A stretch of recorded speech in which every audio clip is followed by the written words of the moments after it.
Salut à tous et bienvenue sur Technéo. Encore une fois, je vous remercie pour l'engouement que la chaîne a suscité avec la dernière vidéo sur mon retour sur Linux après un mois d'utilisation. J'ai été vraiment scotché. Donc là, on est bientôt aux 700 abonnés à l'heure à laquelle je vous parle, sans compter du nombre de vues. Le nombre de vues qui est à 4100 vues. Enfin, c'est impressionnant. En tout cas, vous me régalez. Les commentaires sur le fil de commentaires de la communauté sont vraiment constructifs. Il y a des gens qui demandent des conseils, il y en a d'autres qui me remercient pour les vidéos parce que ça leur a permis de passer sur Mint ou un autre Linux, en tout cas de sauter le pas. Donc quand j'ai des commentaires comme ça me fait plutôt plaisir parce que ça veut dire que les vidéos n'ont pas été inutiles. Euh, Comme je l'avais énoncé aussi sur la vidéo où j'avais parlé donc des liens sponsorisés, des liens affiliés à Amazon, j'ai un peu envie de sortir de ce carcan. Enfin, c'est pas un carcan, mais je sens que si je continue à faire des vidéos Linux pendant 1000 ans, je vais me coller une étiquette sur le front, je vais me bloquer dans ce registre-là, et c'est vraiment pas ce dont j'ai envie. Donc, je pense que je vais quand même passer un petit peu sur autre chose. Cette semaine, ça sera pas une vidéo sur Linux. Je suis vraiment navré pour ceux qui avaient pris l'habitude de me retrouver avec des sujets sur Linux. Ça veut pas dire que j'abandonne le sujet définitivement, mais je pense que pendant quelques temps, je vais faire un petit break sur ce sujet-là. Je vais quand même relever vos questions, les choses intéressantes, et ça va pouvoir me permettre de donner des idées de vidéos pour la suite et aussi de vous répondre dans des posts. Donc ça, c'est sympa parce que ça va pouvoir nous permettre de dialoguer ensemble. Aussi, j'en profite, donc vous avez peut-être pu constater la table de bench, elle a une drôle de gueule. J'ai viré l'araignée, donc d'ailleurs elle est derrière moi, enfin elle est plutôt là-bas derrière, je suis pas assez souple, mais vous voyez une de ses pattes là en bas. J'ai récupéré la config qu'il y avait à l'intérieur pour en faire un PC pour ma chambre, pour pouvoir être tranquille le soir en rentrant du boulot quand je prépare les vidéos pour vous la semaine. Au moins j'ai un PC qui me permet de bosser sur les vidéos et de me détendre un petit peu le soir avant de me coucher en jouant à quelques jeux sympas. Donc sans plus tarder, on va passer au petit moment avec l'explication pour VIP Your CD Key. Comme ça, ceux qui souhaitent acheter des clés Windows, vous pourrez le faire à prix réduit. Et ceux qui veulent acheter des clés pour des logiciels ou des jeux, pareil, parce que VIP Your CD Key ne propose pas que des clés Windows, il propose aussi des clés pour d'autres types de logiciels. Je vous laisse le moment sponsor, il y a le timecode dans la description de la vidéo, donc vous aurez en bas le choix de sauter le chapitre pour pouvoir aller du coup à la suite. Et sans plus tarder, on attaque la vidéo. J'espère qu'elle vous plaira. C'est parti! On commence par aller sur VIP Your CD Key, sélectionner Windows 11 Pro par exemple. On arrive sur la page du produit où on va ensuite se diriger sur Acheter maintenant. On va laisser le bouton travailler pour arriver ensuite du coup sur la page d'achat du produit où on prend la quantité, on met le code de réduction, on clique sur soumettre la commande. Une fois la commande soumise, on va dans le centre utilisateur, on clique sur afficher les clés, on va obtenir notre code qu'on va ensuite venir bleuter et ensuite faire clic droit pour venir faire copier. On se retrouve ensuite dans les paramètres Windows dans lesquels on va aller dans Activation. On va aller cliquer Modifier la clé du produit. Une fois que ça s'affiche, on va tout simplement venir coller notre clé de produit dans le champ destiné à cet effet. On va cliquer sur le bouton suivant et notre Windows sera activé. Pour le vérifier, allez dans État d'activation. Si jamais il y a un souci, là où il y a la flèche rouge, allez dans Live Chat, indiquez-leur votre souci. La clé ne s'active pas ou il y a un délai de réception de la clé. Ils n'hésiteront pas à vous répondre et feront tout pour que vous soyez satisfait. Sur ce, on passe à la vidéo. Bon, maintenant que le moment sponsor des clés Windows et autres clés logicielles est passé, on va rentrer dans le vif du sujet. Donc, on va commencer par quelques comparatifs. J'avais envie un petit peu de vous guider pour tous les budgets dans le choix d'un PC. pour pouvoir faire de la bureautique tranquille et un petit peu de gaming pour les premiers, voire beaucoup de gaming et beaucoup de bureautique ainsi que de grosses tâches lourdes pour le PC le plus cher à la fin de la vidéo. Donc on va attaquer et on va passer sur mon écran de bureau. On va aller du coup directement sur Amazon. Hop, voilà. Donc on attaque avec un Geekom, le Geekom A5 2025.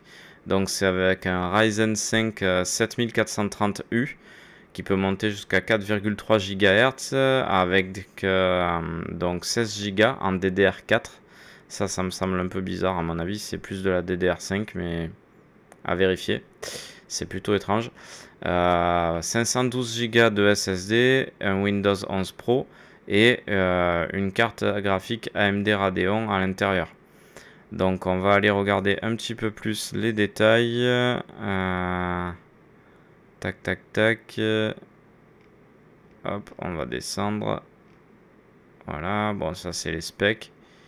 Voilà, c'est une Vega 7 qui est à l'intérieur. Donc là, vous avez toutes les specs du PC. Donc vous voyez qu'en fait, le boîtier est ventilé avec un petit ventilateur, une turbine. C'est pas comme on pourrait avoir sur certains mini PC en refroidissement passif. On a bien une turbine qui va refroidir via des caloducs votre processeur et votre GPU. Donc ça, c'est plutôt pas mal. Ça sera un bon petit PC, on va dire, pour de la bureautique et un petit peu de gaming. Mais vraiment, voilà, du CSGO, du Valorant, enfin voilà, des petits jeux, à la rigueur du Fortnite aussi, mais pas pour des gros jeux.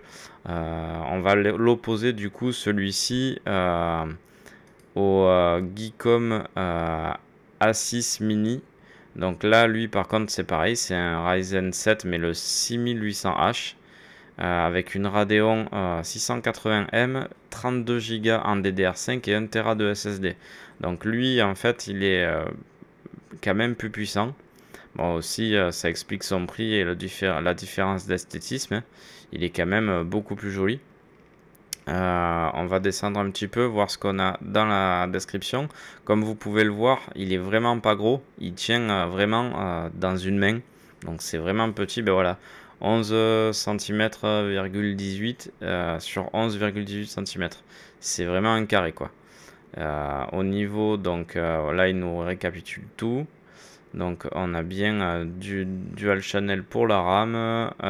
On est sur une Radeon 680M. Qu'est-ce qu'on a encore? On continue de descendre. Pareil, hein, on a le même système de turbine au niveau du refroidissement, donc ça sera efficace. Un Windows 11 Pro. Enfin, que demande le peuple? C'est pareil. C'est deux types de PC. L'avantage qu'il y a, si vous jouez à des jeux pas super gourmands, ben, l'avantage, vous avez votre station de jeu qui peut voyager partout avec vous. Vous partez en vacances, vous l'avez. Vous voulez mener votre PC de jeu au bureau pour vous détendre à la pause entre midi et 1h. Ben, il n'y a pas de souci, vous pouvez le faire. C'est là aussi l'avantage de ces PC. Ils sont, on va dire, polyvalents.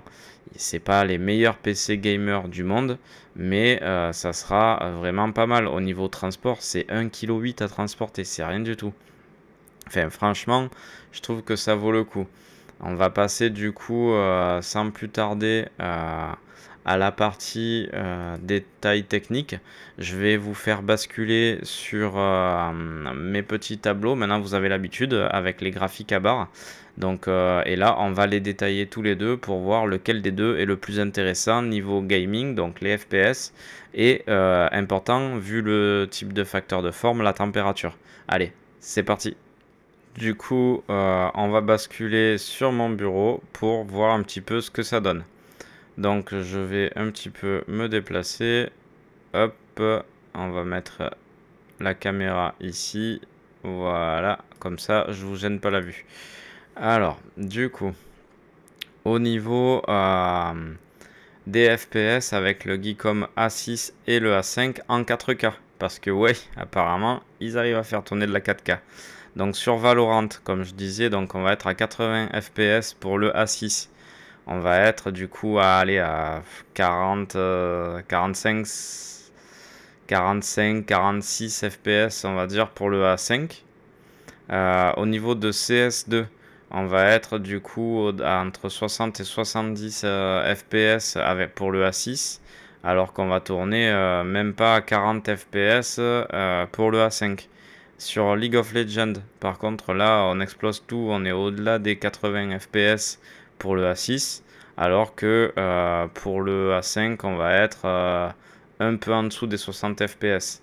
Pour Rocket League, on va être à 60 FPS, alors que pour le A6, alors que pour le A5, on va tourner à 50 FPS. Donc là, par contre, il y a un sacré gap, et c'est même pas 50, pardon, pour le A5, on va y arriver, c'est 30 FPS. Donc là, par contre, il y a le double, en fait, hein. Là, sur Rocket League, c'est monstrueux la différence entre les deux. Sur Fortnite, on tourne à 40 FPS en 4K, donc pour le A6.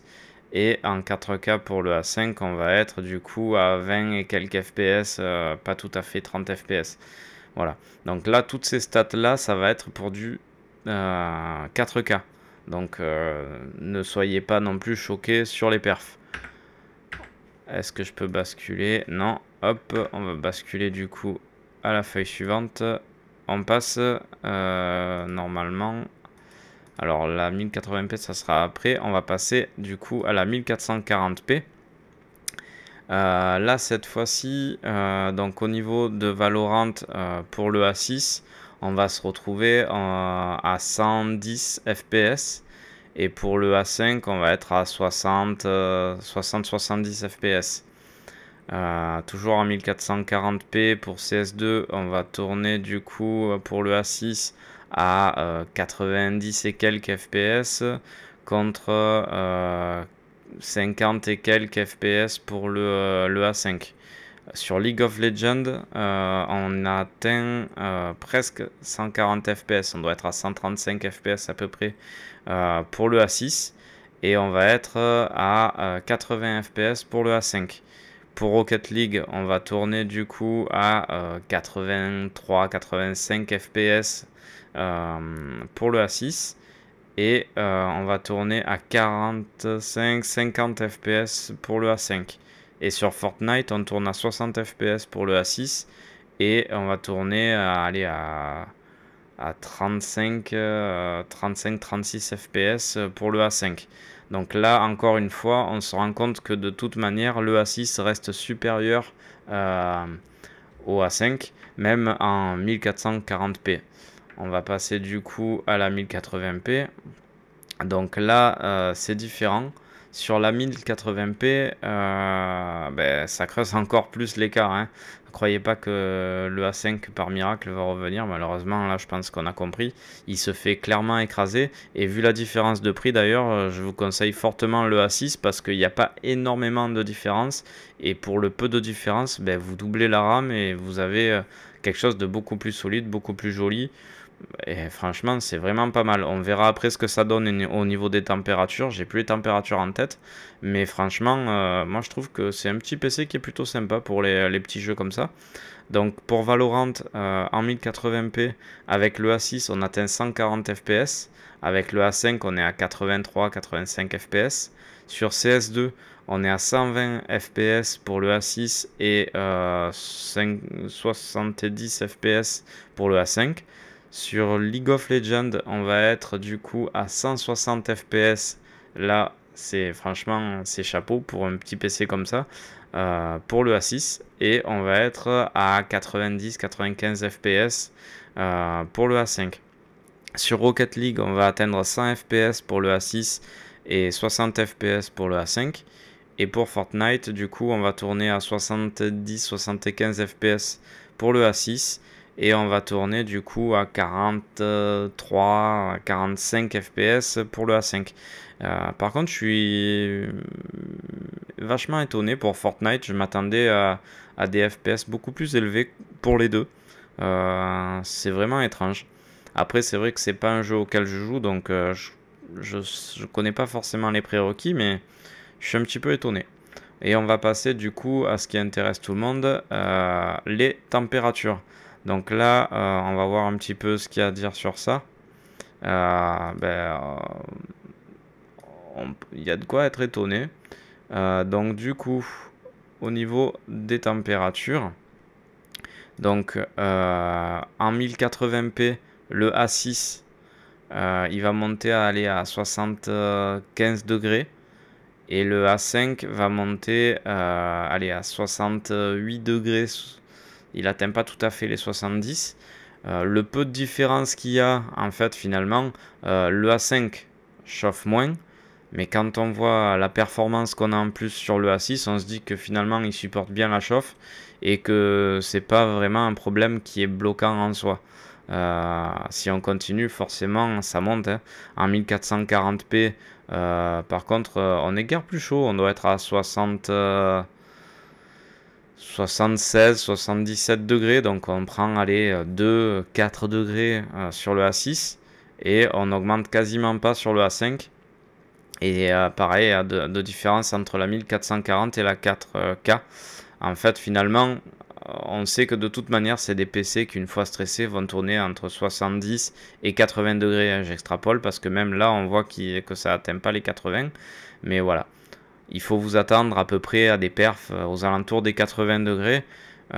Ceci dit, voilà, c'est des mini PC hyper compacts. Moi, je trouve que ça reste vraiment intéressant. On va passer maintenant du coup à la suite avec les deux autres PC en comparaison. Et là, on aura des performances bien sûr meilleures, mais aussi un prix un petit peu plus élevé. Allez, c'est parti. On va continuer du coup toujours avec la marque Geekom, cette fois-ci avec le AX8 Pro. C'est toujours un mini PC. Par contre là, on passe un petit peu dans la cour des grands avec un Ryzen 9. Donc le 8945 HS, donc 32 Go de RAM en DDR5 avec 2 Tera de stockage. Il est high ready et il a un Radeon 780M cette fois-ci. Donc là, il est quand même beaucoup plus puissant que le A6 de tout à l'heure, hein. On est encore sur une gamme un peu plus élevée. Au niveau présentation, voilà, hein, c'est le Ryzen 9 du coup. Je pense qu'on va avoir un petit peu... voilà. Pareil, on n'a pas les graphes. Ouais, j'aurais bien aimé voir. Alors, je vais essayer de vous lancer une vidéo pour voir si par hasard on n'a pas... Ou alors les slides peut-être... Est-ce qu'on a... Voilà, c'est ça que je veux voir. Donc on a pareil, hein, ils sont vraiment pas bêtes chez Geekom parce qu'ils mettent toujours un système de turbine. Ça reste une turbine de PC portable. Attention, hein, c'est pas non plus la turbine du siècle. Ça va vous permettre d'avoir un super refroidissement, quoi. Comparé à, par exemple, si vous aviez que la partie cuivrée. Il y a des mini PC ou des PC portables où vous avez que le heatsink, c'est-à-dire la partie en cuivre, sans ventilateur. Là, on a quand même une ventilation et je trouve que c'est vraiment super. Surtout que là, bon, on est 3 fois plus cher que le premier des deux d'avant. Mais par contre, on conserve aussi la ventilation. On va enchaîner ensuite avec son concurrent qui est du coup là, cette fois-ci, on passe donc sur une unité centrale qui, à mon avis, on verra si je me trompe ou pas, lui a l'avantage au moins d'avoir un meilleur airflow, mais par contre sera moins puissant. Donc là, par exemple, celui-ci, donc déjà, il est beaucoup moins cher. Donc c'est un Ryzen 5, c'est une RTX 3050 par contre, alors que l'autre, on est sur un iGPU intégré. Et 16 Go de RAM en 3200 MHz en DDR4 avec un petit 1 Tera et une alimentation 500 watts en bronze. Alors, c'est pas le meilleur des PC prémontés, je vous l'accorde, mais attention, à ce prix-là, le boîtier est sympa, il y a quand même un bon airflow, vous avez 4 ventilateurs de fournis. Vous avez, on va dire, une bonne base pour le faire évoluer tranquille. Et c'est ok, vous pouvez quand même jouer avec dès le départ. Donc c'est plutôt un bon petit PC et vu le coût actuel pour les PC gamers, je pense que ça reste un prix correct. Donc sans plus tarder, on va passer au graphique à barre pour comparer les FPS en 1080p, en 1440p et en 4K et surtout les températures. Allez, c'est parti. Du coup, c'est parti. Donc, on va basculer sur mon autre écran pour pouvoir vous montrer un petit peu les graphiques et voir si on est surpris ou si forcément les scores qu'on obtient sont vraiment ceux qu'on attendait. Allez, c'est parti. Hop, voilà. Donc, au niveau donc, des FPS pour l'ADMI et le Geekom, l'ADMI est en vert et le Geekom sera en gris. Donc, en 1080p, en FPS moyen. Du coup, on va tourner sur allez, presque 70-80 FPS pour l'ADMI. Le Geekom, lui, va tourner du coup à, on va dire, 55 FPS. Donc là, déjà, il y a une énorme différence. Déjà, je pense que on le verra, mais les températures ben, elles seront meilleures, hein. On peut le constater d'ailleurs, hein. Ici, en fait, la DMI donc, il récupère sa température et le Geekom, en fait, il a quasiment la même différence en température qu'un FPS. C'est pas étonnant. En fait, là, c'est malheureux, mais c'est le facteur de forme qui pêche. On a un super processeur, par contre, ben, on n'a pas le châssis qu'il faut et du coup, ça paye. On a beau avoir une grosse RAM et tout, ben, comme quoi, c'est pas forcément d'avoir le plus gros qui compte, il faut vraiment tout bien équilibrer. Et là l'avantage, ben, il est du coup au PC Tour et non au mini PC. En 1440p. Du coup, la DMI, donc, il est à 50 FPS en moyenne. Et le Geekom, il tourne à 40 FPS. Bon, là, il y a 10 FPS d'écart. Il se défend quand même pas trop mal. En température, la DMI va tourner à peu près à 70 degrés. Alors que le Geekom, il explose déjà. Il est à 90 degrés, quoi. Donc ça laisse rien présager de bon en 4K.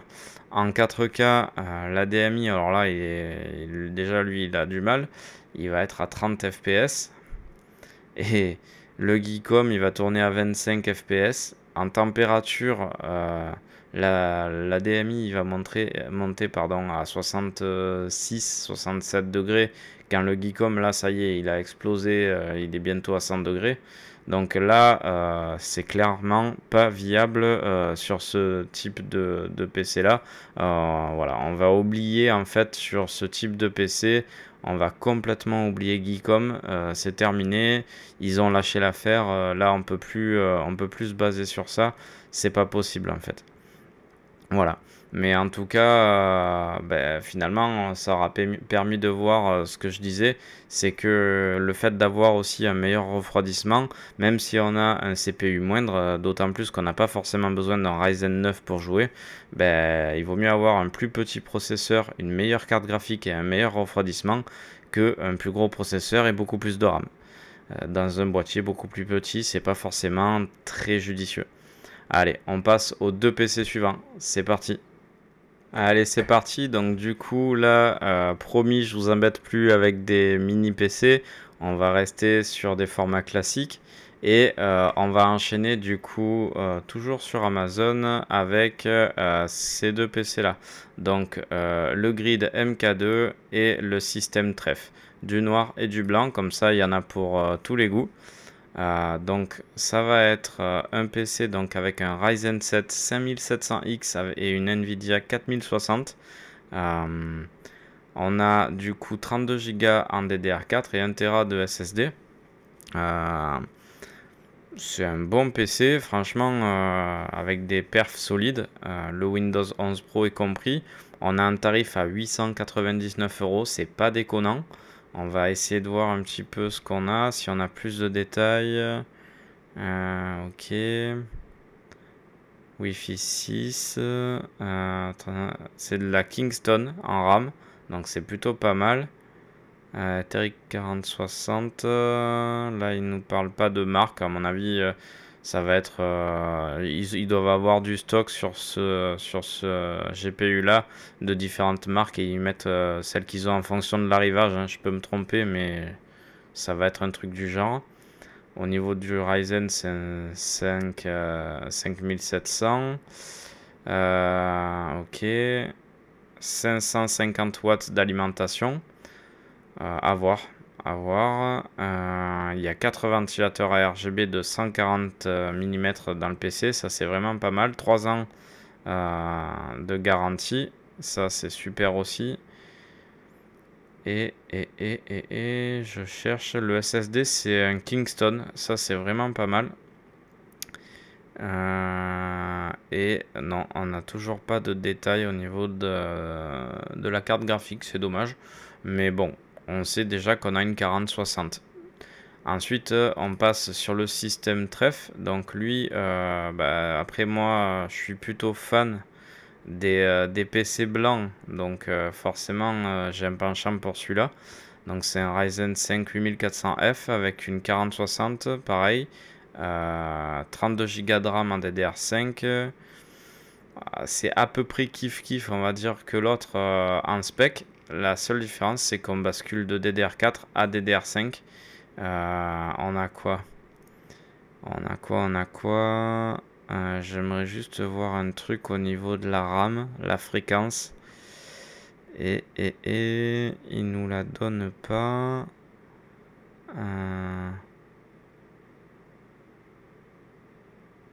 Mémoire GDDR6, Bluetooth.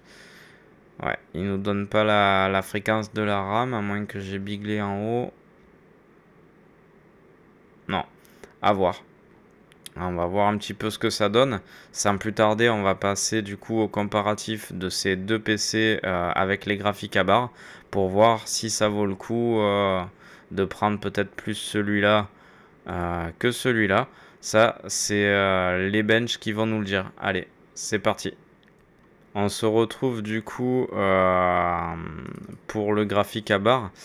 Juste au cas où vous ne l'auriez pas remarqué, le PC blanc, le système TREF, n'est pas disponible à l'achat actuellement, mais c'est pour vous donner un ordre d'idée au niveau des pièces. Donc si jamais ça vous intéresse, vous pouvez très bien vous reconstituer le même type de configuration en cherchant des pièces similaires sur Amazon. Ça, c'est tout à fait possible. On va passer du coup à la comparaison. Donc en 1080p, 1440p et 4K, c'est une moyenne de FPS avec des jeux classiques type Valorant, CS2, etc. Mais ça va vous permettre d'avoir un ordre d'idée de ces PC là. Donc en 1080p, le grid va être à 180 fps. Le système TREF, le blanc, il va tourner à 175, donc il n'y a pas énormément d'écart. En 1440p, par contre, là, ça s'inverse. C'est le blanc qui prend le dessus, aux alentours des 130 fps contre 80 pour le grid. En 4K, c'est pareil, le grid, il tourne même pas 50 fps, alors que le système TREF, le blanc, a priori, serait à 100 et quelques. Là, je sais pas, il faut que je... Enfin, ne faites pas trop confiance à ces deux courbes-là. Ça me semble quand même bizarre que... Ouais, c'est un peu étrange. Étant donné que là, on est quand même sur du Ryzen 7. Là, on est sur du Ryzen 5. Une 4060 tous les deux. Ouais, je vois pas trop ce qui peut justifier ça. Ou alors... Ouais, ou alors, il faudra que je regarde, mais il y a peut-être un problème au niveau des specs. Donc en température en charge, en gros, ouais, les deux vont tourner entre 70 et au plus chaud 80, 90 degrés. 80 degrés, allez. Donc il chauffe, mais ça reste correct. Si vous permettez, je vais juste repasser du coup en plein écran. Ça va me permettre d'aller regarder les températures, parce que je suis pas les températures, les stats. Au niveau des spécificités techniques, on est à 32 Go pour l'un, 32 Go pour l'autre. Ah, mais oui, c'est ça. Je suis bête. Ouais, Donc en fait, je pense que c'est vraiment la DDR5 qui va nous faire gagner ce gap de performance en FPS sur à partir de la 1440p. Donc c'est pour ça, je me suis dit c'est quand même bizarre que en fait le processeur est bon, mais on est sur une génération de RAM en fait plus ancienne, on a une fréquence plus basse, et à mon avis c'est ce qui pêche. C'est juste ça.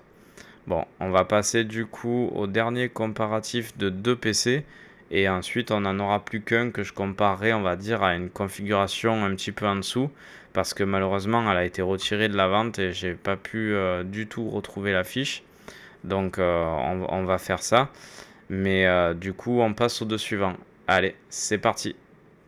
Voilà, donc du coup là, comme vous avez pu le constater sur les deux boîtiers d'avant, on commence à monter en gamme et en tarif aussi.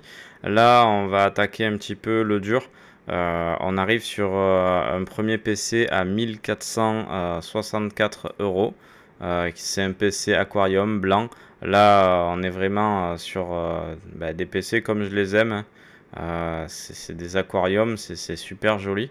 D'ailleurs, je vais peut-être remettre ma caméra ici. Hop, la redimensionner.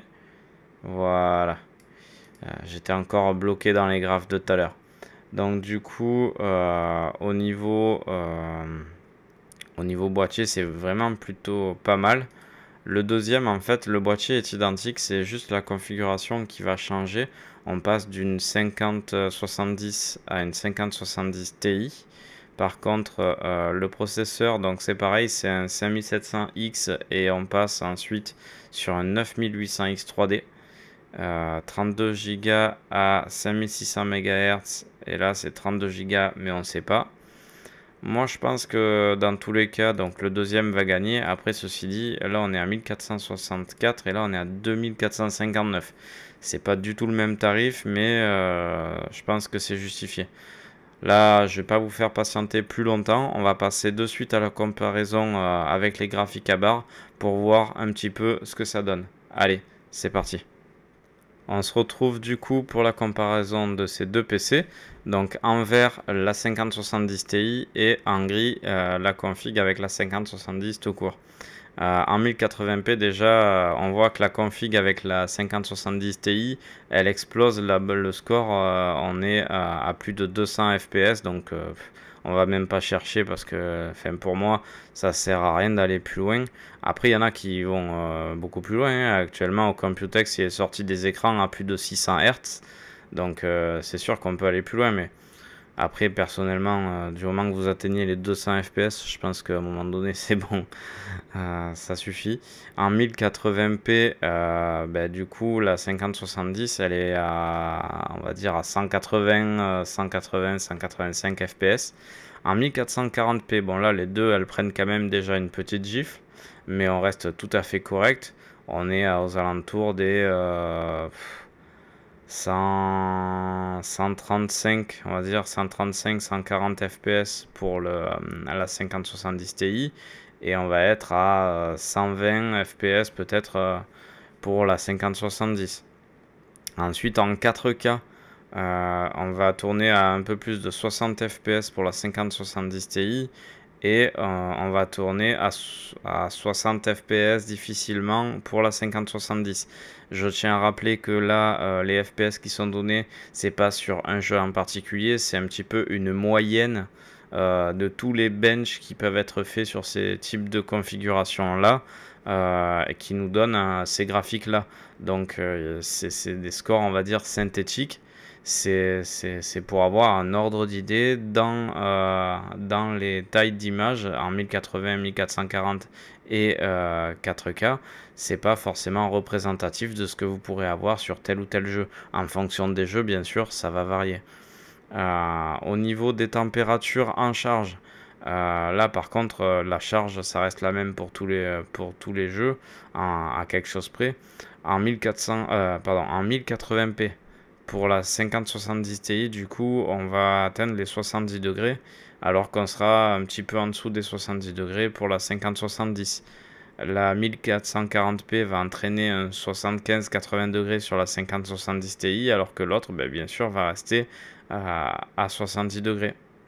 Et par contre, là, on continue de monter pas loin des 80 degrés pour la 5070 Ti en 4K, alors que l'autre atteint à peine des températures de 75-80 degrés. Elles se suivent de près, mais j'ai envie de dire, il y a quand même une meilleure différence de FPS par rapport à la température. Donc un petit peu de chauffe en plus, c'est pas non plus bien méchant pour la performance que vous allez en tirer en plus. Voilà, donc du coup on arrive à la dernière config de cette vidéo. Là par contre, ben, sortez les comptes épargne et les gros salaires, parce que même moi je peux pas me le payer celui-là. Franchement, ben, je me suis arrêté peut-être au milieu de la vidéo avant les 1000 balles, je pense. Bon, c'est pas vrai, le mien coûte plus, mais il est monté sur 2 ans, 3 ans. Je peux pas me payer un PC de cette somme-là d'un coup, c'est pas possible. Là, on est à un PC à 4314 euros. Je vous laisse voir la bête. Donc ça, c'est un Ryzen 7 9800X 3D, super processeur pour le gaming. Une 5090, une RTX donc. 32 Go de RAM à 5600 MHz en DDR5 et 2 Tera de SSD. Donc franchement, là, c'est du solide. La RAM, ça pourrait être plus haut, mais franchement, ça va. Je pense qu'ils ont dû vouloir contenir le prix, étant donné déjà le prix auquel on se trouve. Donc, comme je le disais tout à l'heure, j'aurais aimé le comparer à une autre configuration, mais qui était plus disponible à la vente. Donc, ce que je vais faire, je vais partir sur une config avec une 5080, et comme ça va me permettre de les comparer toutes les deux. Donc, sans plus tarder, on va passer au graphique à barre, puis on basculera sur la conclusion de la vidéo. C'est parti! Du coup, on va se retrouver directement sur les graphiques à barre. On va comparer donc cette fois-ci en 4K sur Cyberpunk 2077. On atteint donc pour le PC avec la 5090, on est pas loin des 100 FPS, on doit être à 90 FPS. Après, je sais pas sur quelle version ils ont fait tous les benches, hein, donc je peux pas dire. C'est une synthèse de ce qui a été trouvé en résultat sur le web, et j'ai pondu les graphiques avec ça. Au niveau de la 5080, par contre, on va tourner à 75 FPS. C'est pas dégueu non plus, hein. Je rappelle qu'on est sur du 4K. Sur Baldur's Gate 3, on va tourner du coup à 150 FPS pour la 5090, et on va tourner à 125-130 FPS pour la 5080, c'est vraiment pas dégueu. Sur Hogwarts Legacy, on va tourner à 130 FPS pour la 5090, et on va tourner à 90 FPS pour la 5080. Sur Forza Horizon 5, on tourne à 160 FPS sur la 5090, et on va tourner du coup à 125-130 FPS pour la 5080. Sur Starfield, on va tourner à 85 FPS pour la 5090 et 65 pour la 5080. Tout ça en ultra. Donc c'est vraiment pas dégueulasse. Je trouve que c'est plutôt correct. Après, vu le prix, il vaut mieux. On va passer à la 1440p sur Cyberpunk. Du coup, je veux juste comparer. Cyberpunk, ouais, on était en dessous de 100 FPS. Là, du coup, en 1440p, en ultra plus ray tracing activé, on est à, on va dire, 145 FPS pour la 5090, et on va être à 115 FPS, on va dire, pour la 5080. Sur Baldur's Gate 3, en ultra tout court, on va atteindre les 200 FPS pour la 5090, et on va tourner presque à 175, mais pas tout à fait, on va tourner 170-173 FPS pour la 5080. Sur Hogwarts Legacy, on va atteindre les 155-160 FPS avec la 5090 en ultra. Et avec la 50-80, on va tourner à peu près aux alentours des 130. Sur Forza Horizon 5, on va dépasser les 200 FPS. Là, on va être à 210 FPS à peu près pour la 5090 et on va tourner avec la 5080 à 177, 180 FPS. Allez. Et sur Starfield, on est à 130 FPS pour la 5090 et 110, on va dire, pour la 5080. Pareil, dites-le moi, hein, ceux qui ont ces cartes-là, avec des configs à peu près pareils, si les benches que j'ai pu faire sont déconnants ou non, étant donné que j'ai pas les moyens de tester ces cartes, je suis obligé de me baser sur des stats que je trouve un petit peu partout sur le web. Avec du coup là le preset en 1080p cette fois-ci. Là on va tourner avec la 5090, donc on va tourner pas loin de 200 fps, on va tourner à peu près à 170 fps pour la 5090. La 5080 va atteindre à peu près 155-160 fps. Sur Baldur's Gate 3 on dépasse les 250 fps avec la 5090. La 5080 atteint facilement les 230-240 fps. Sur Hogwarts Legacy, on atteint 200 fps en 1080, c'est juste énorme. Et la 5080, 160 fps. Sur Forza Horizon 5, n'en parlons pas, on n'est pas loin des 300 fps pour la 5090. Et la 5080 atteint quasiment les 250, on doit être à 240, 245. Après, je sais que c'est un jeu qui est vachement opti Nvidia, si je dis pas de bêtises. Et sur Starfield, on est à 160 fps pour la 5090 et presque 150 pour la 5080. Voilà, c'est vraiment des scores plus que corrects. Et au niveau des températures, parce que c'est ça aussi qui va nous intéresser, et c'est là où c'est plutôt marrant. Par contre, voilà, la 5090, elle est plus perf. Mais attention, c'est un radiateur. On va tourner aux alentours des 72 degrés et demi en 1080p, alors que l'autre, elle tourne aux alentours des 62 et demi, 63 degrés. Donc il y a presque 10 degrés d'écart, hein. C'est monumental. On est presque à 74 degrés en 1440p quand l'autre atteint les 65. Et en 4K, alors là, on est quasiment à 77 degrés. Alors que la 5080 atteint à peine les 67 degrés à quelque chose près. Donc on se rend compte que tout le long finalement on garde un décalage de température de 10 degrés. C'est quand même pas négligeable je pense par rapport à la chauffe de votre PC et par rapport aussi à la durée de vos pads thermiques en fonction de la longueur des sessions de jeu que vous faites et en fonction du preset de résolution que vous avez aussi. Après c'est à vous de voir, j'ai envie de dire si vous avez les moyens de vous payer un PC comme ça, je pense qu'un remplacement de pad ça sera pas votre problème, ça sera pas une inquiétude pour vous. Sur ce, ben, je passe à la conclusion de la vidéo, j'espère que ça vous aura plu et on va faire un petit débrief. C'est parti. Voilà, donc j'espère que cette vidéo vous aura plu. Au départ, il devait y avoir 10 PC, mais comme vous l'avez compris, un des deux derniers a été retiré de la vente entre le moment où j'ai commencé à faire mes recherches pour la vidéo et le moment où je vous ai monté la vidéo. J'ai rebondi quand même en publiant des benches et en vous proposant du coup de vous monter une configuration similaire. J'espère que ça vous dérange pas. Si cette vidéo vous a plu, n'hésitez pas à me lâcher un pouce bleu et à cliquer sur la cloche pour recevoir les notifications pour les prochaines vidéos. J'en profite aussi pour vous rappeler que tous les liens vers tous les PC que j'aurais pu mettre en test et en description dans cette vidéo seront dans la description si jamais il y en a qui veulent s'en payer un.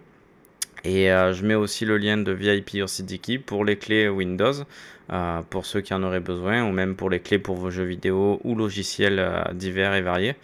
N'hésitez pas aussi à revenir vers moi en commentaire si vous trouvez des coquilles dans cette vidéo. Si vous avez aussi des retours d'expérience avec des configurations similaires à celles que j'ai exposées. Je me rappelle que je me suis basé sur des benchmarks synthétiques que j'ai pu trouver à droite et à gauche sur le web. J'ai pas les moyens d'acheter tous les PC que je vous présente et du coup je me base vraiment un petit peu sur ce que j'ai sur le web pour pouvoir vous proposer des vidéos intéressantes. Bon, je pense qu'on a un petit peu fait le tour. Je vous souhaite une bonne soirée ou une bonne journée en fonction du moment de la journée auquel vous regardez cette vidéo. En attendant, je vous dis à la semaine prochaine et surtout, portez-vous bien.